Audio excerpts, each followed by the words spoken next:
నమస్కారం, welcome to AH9 news. BRS party ధర్నా కార్యక్రమంలో మాజీ ఎమ్మెల్యే మాట్లాడిన వ్యాఖ్యలను తీవ్రంగా ఖండించిన కాంగ్రెస్ మున్సిపల్ చైర్మన్ తీగల సునేంద్ర కళ్యాణ లక్ష్మి షాదీ ముబారక్లపై దుష్ప్రచారాలు చేయొద్దని హెచ్చరించారు. 5 రూపాయల భోజనశాలపై మొదటి 2 సంవత్సరాల నుంచి బకాయిలు చెల్లించలేదని నోటీసులు పంపించాకే బకాయిలు చెల్లించారు.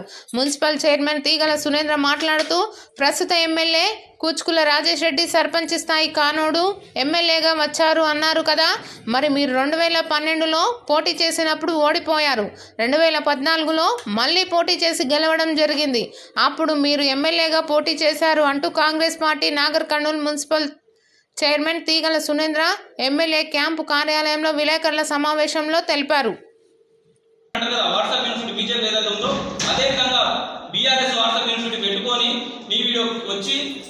ధర్నా చేస్తా ఉన్నాం. ఒకవేళ నిజంగానే తీసేయాలనుకుంటే ప్రభుత్వం వచ్చి 3 సంవత్సరాలు అయితే ఉంది, తీసేయాలనుకుంటే ఫస్టే తీసేయదు. ఎలక్షన్ దగ్గరకు వచ్చినప్పుడు ఎందుకు తీసేస్తారు? మీకు ఏమైనా కామన్ సెన్స్ ఉందా?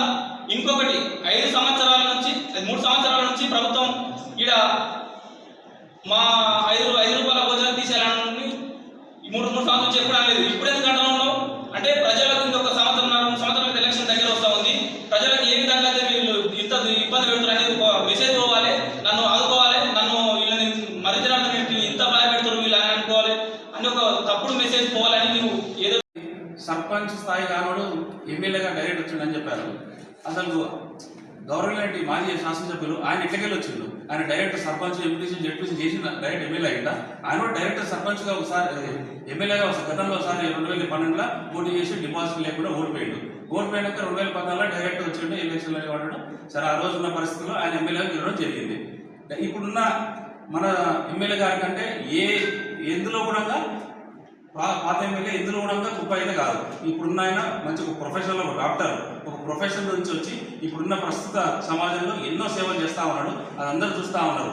వచ్చిన ఈ 2.5 ఏళ్లలో దాదాపు 1000 కోట్ల నిధులు తీసుకొచ్చి నార్కర్లో అభివృద్ధి పథంలో నడిపిస్తూ ఉన్నాడు. కాబట్టి ఇవన్నీ కూడా ప్రజలను గమనిస్తూ ఉన్నారు. వీటన్నిటికీ కూడా రానున్న ఎలక్షన్స్లో కూడా ఖచ్చితంగా వాళ్ళకి గట్టి బుద్ధి చెప్తారని మేము కోరుకుంటున్నాము.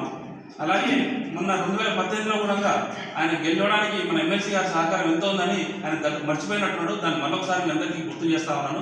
2018లో కూడా మన గవర్నమెంట్ శాసనసభ ఎమ్మెల్సీ గారు అక్కడ ఉండి పక్కన ఉండడం వల్ల ఆయన గెలుపులో కీలక బాధ్యతను పోషించాలనే విషయం ఆయన మర్చిపోవద్దని మరొకసారి ఆయన అందరికీ మీ ద్వారా తెలియజేస్తా ఉన్నాము.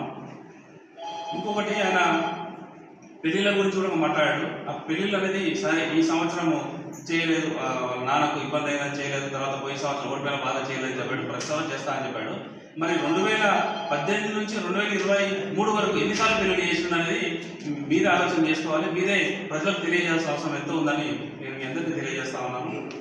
అలాగే గతంలో ఎన్నో విషయాలని భూ నిర్వాసితులకు నష్టపరిహారం ఇవ్వకుండా ఇస్తారా అని ఒక హెడ్డింగ్ పెట్టి చాలా క్లియర్గా మెన్షన్ చేయడం జరిగింది.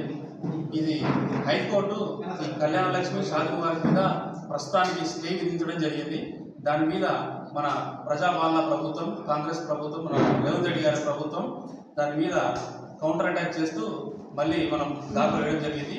అది మరి కొద్ది రోజుల్లోనే ఆ స్టేని ఎత్తి వేసే విధంగా మన కాంగ్రెస్ ప్రభుత్వం చర్యలు తీసుకుంటుందని మీ అందరికీ సమయంగా మీకు అందరికీ తెలియజేస్తూ ఉన్నాము. అయితే గతంలో కూడా 2014 కంటే ముందు కూడా సామూహిక వివాహాల పేరు మీద వైఎస్ఆర్ గారు ఆ యొక్క పథకాన్ని ప్రవేశపెట్టడం జరిగింది. గతంలో ప్రతి ఒక్కరికి ఎవరైతే సామూహిక వివాహాలకు హాజరైన వాళ్ళకి 50,000 నగదు ఇచ్చి వాడికి బట్టలు కూడా అందజేయడం జరిగింది. గతంలో ఇటువంటి కార్యక్రమం మన నాగర్కర్నూలులోని టీటీడీ కళ్యాణ మండపంలో కూడా ఏర్పాటు చేయడం జరిగిందని మీ అందరికీ తెలియజేస్తా ఉన్నాము. ఇది కొత్త స్కీమ్ ఏం కాదు. 2003 నుంచి 2014 వరకు కాంగ్రెస్ ప్రభుత్వం ఏదైతే ఉందో ఆ ప్రభుత్వంలో కూడా ఈ యొక్క కార్యక్రమాన్ని తీసుకొచ్చారు. దానికి పేరు మారుస్తూ షాదీ ముబారక్ కళ్యాణ లక్ష్మి పేరుతో గత ప్రభుత్వం ఈ యొక్క ఏదైతే స్కీమ్ ఉందో దాన్ని ముందుకు తీసుకొస్తూ దాన్ని 50,000 కాస్త 1,00,000 రూపాయలు చేయడం జరిగింది. అలాగే ఇప్పుడు మున్ముందు కూడా ఈ యొక్క కళ్యాణ లక్ష్మి షాదీ ముబారక్ ఏదైతే ఉందో స్కీమ్ ఖచ్చితంగా అది కొనసాగించే విధంగా నిన్న మన పొన్నం ప్రభాకర్ గారు ఆయన కూడా ఒక ప్రెస్ మీట్ రిలీజ్ చేయడం జరిగింది.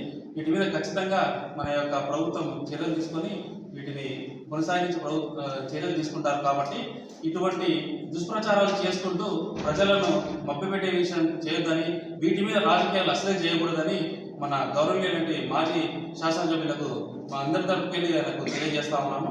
అదేవిధంగా అతను ఈరోజు మాట్లాడుతూ మేము 5 రూపాయలకు భోజనం పెడుతుంటే దాన్ని కూడా ఓర్చుకోలేకపోతున్నారు, అది కూడా ఖాళీ చేసే ప్రయత్నం చేస్తున్నాడని ఒక మాటల సందర్భంలో అన్నారు. అయితే వాస్తవంగా మీరందరూ చూసినట్టయితే వారి లాస్ట్ టైం ఈ యొక్క తీర్మానం 31/7/2023 మీటింగ్లో ఈ యొక్క తీర్మానం ఏర్పాటు చేసి వాళ్ళు తీసుకోవడం జరిగిందని ఇక్కడ చూపిస్తున్నారు. కానీ వాస్తవంగా గతంలో మేము కానీ ఇక్కడ నిజాం కానీ కౌన్సిలర్, తర్వాత చక్కరాజు గారి మేమందరం కూడా కౌన్సిలర్గా ఉన్నాము. ఆ రోజు జరిగినటువంటి మీటింగ్లో ఇటువంటి ఎజెండాలో ఇటువంటి అంశం అనేది లేదు. అయినప్పటికీ కూడా మన గౌరవనీయులైనటువంటి ప్రస్తుత ఎమ్మెల్యే, ఎమ్మెల్సీ గారు వీరందరూ కూడా పేదలకు అతను పెడుతున్న 5 రూపాయల భోజనం అందిస్తున్నారనే ఆలోచనతో మనం ఎవరికి కూడా ఇబ్బంది పెట్టొద్దన్న ఆలోచనతో అలాగే కొనసాగిస్తా ఉన్నాము. దీని వాళ్ళు తర్వాత మీటింగ్ ఎజెండా అయిపోయిన ఆ మీటింగ్లు వాళ్ళ తదనంతరం వాళ్ళు ఏం చేశారంటే మినిట్స్ బుక్లో ఎంట్రీ చేసుకోవడం జరిగింది. వీటన్నింటినీ కూడా మాకు తగిన ఆధారాలు ఉన్నాయి. అయినప్పటికీ కూడా అతను చేస్తున్నది ఒక మంచి పని కాబట్టి మేమందరం కూడా ఎవరు కూడా అతను డిస్టర్బ్ చేయడం ఆలోచనతో చేశాము. ఇప్పుడు కూడా ఏమైందంటే అతని కాలపరిమితి అయిపోయింది. 3 years వాళ్ళు ఏదైతే లీజ్ తీసుకున్నారో ఆ లీజ్ తీసుకోవడము కరెక్టెడ్ అయిపోయినందున మున్సిపాలిటీ తరపు నుంచి వాళ్ళకు రిమైండ్ చేసినాము. రిమైండ్ చేసే వరకు కూడా వాళ్ళకి ఆలోచన లేదు. మేము రిమైండ్ చేసిన తర్వాత వాళ్ళు 5వ తారీఖు వచ్చి మాకు ఒక అప్లికేషన్ పెట్టుకోవడం జరిగింది కమిషనర్ గారికి. అప్పటి వరకు కూడా వాళ్ళ రెన్యువల్ చేసుకోవాలని ఆలోచన లేదు. అప్పటి వరకు కూడా వాళ్ళు మనకు ఎటువంటి సమాచారం ఇవ్వలేదు. అయితే గతంలో కూడా వీటి తీసుకున్న తర్వాత ఏదైతే ఈ ల్యాండ్ వాళ్ళకు లీజ్ తీసుకున్నప్పటి నుంచి 2 years వరకు ఒక్క రూపాయి కూడా కట్టలేదు. వాళ్ళు ఫస్ట్ పేమెంట్ ఎప్పుడు చేశారంటే 6వ తారీఖు 9వ నెల 2025 రోజు వాళ్ళు ఫస్ట్ పేమెంట్ 1,32,000 చేయడం జరిగింది. అప్పటి వరకు ఆ మధ్యలో మనం ఒకసారి నోటీస్ ఇచ్చినాం, మీరు పర్మిషన్ లేకుండా ఎట్లా తీసుకున్నారని నోటీస్ ఇస్తే అప్పుడు వాళ్ళు రెస్పాండ్ అయ్యి ఆ అమౌంట్ కట్టడం జరిగింది. అప్పటి వరకు కూడా వాళ్ళు ఒక్క రూపాయి కూడా మనకు ఆ లీజ్ అమౌంట్ కట్టలేదు. ఆ తర్వాత డీటెయిల్స్ 5వ తారీఖు 1వ నెల 2025 రోజు 33,000 కట్టడం జరిగింది. రీసెంట్గా 13వ తారీఖు 8వ నెల 2026 తారీఖు నాడు 33,000 కట్టడం జరిగింది. సో మొన్నటి వరకు వాళ్ళు లీజ్ అయిపోయింది.